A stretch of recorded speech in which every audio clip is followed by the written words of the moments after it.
beloved Dover community. This is your Alderwoman, Carolyn Blackman. As I sit in my home today, I wanted to share two burning questions for this primary election. The first question is, why haven't the other incumbent aldermen been endorsed by the Morris County Democratic Committee?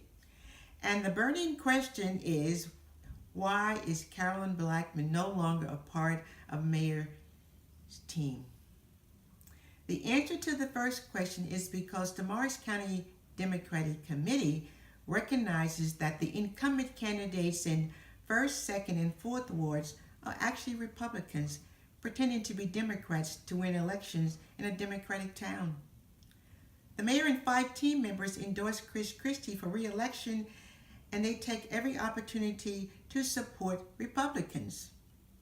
For the second question, I want to share my path to becoming an alderwoman and my experience with the Dover current mayor. Dover is my home. I was born on a farm in racially segregated Virginia. My father was a sharecropper, and from the age of 5, I picked cotton by hand, got water from the well, and tended to our livestock. We were poor, yet I was surrounded by a loving, church-going community.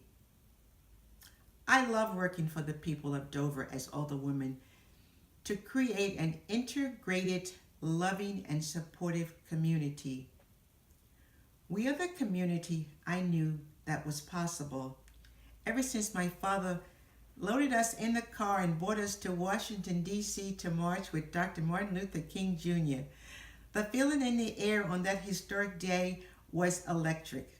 I decided then and there that I would become a civil rights leader. When I won my first election, I did so without the support of any team. I worked to build relationship with aldermen and with the Dover mayor. When we disagreed, I followed Dr. King's example and worked toward compromise and mutual respect.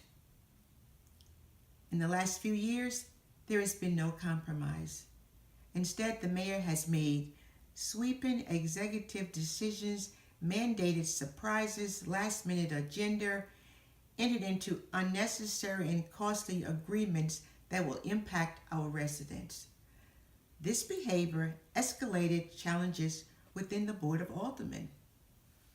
On August 7, 2017, during an informal meeting, the mayor yelled at me and treated me with disrespect like anything I've ever experienced. It lasted only a minute, but to me, it felt like a lifetime. The mayor's tone was demeanor, left me speechless and hurt. The mayor chastised me in front of my fellow aldermen, McDonald 2nd, Visioli 3rd, O'Connor 1st, and Toth 4th. The silence from the majority of the aldermen stunned me. Alderman Steve Toth was the only man who interrupted the tirade in my defense. Even in the segregated South, my family and church members always protected me. The mayor's aggression toward me in front of these men left me feeling attacked, vulnerable, and humiliated.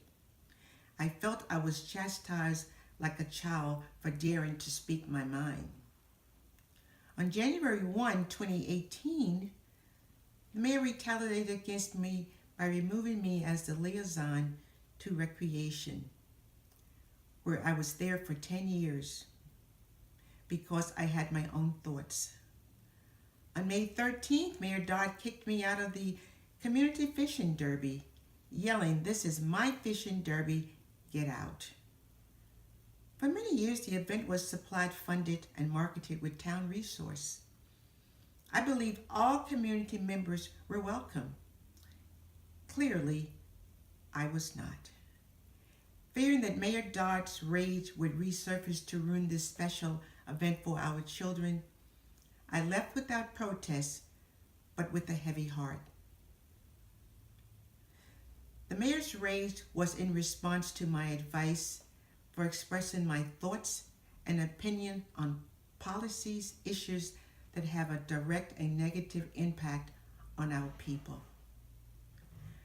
I will continue to be a civil rights leader, but I can no longer stay silent about the mayor's behavior toward me and those complex in wrongdoing. As your independent voice, I will be a check and balance of power on the board.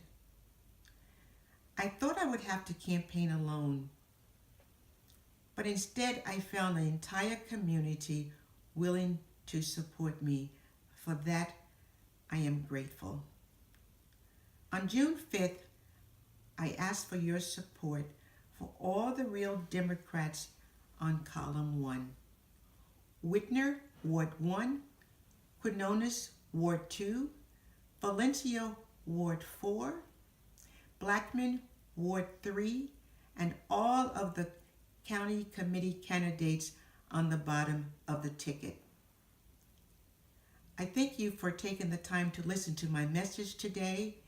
And again, we're asking for your support for column 1 on election day. Thank you.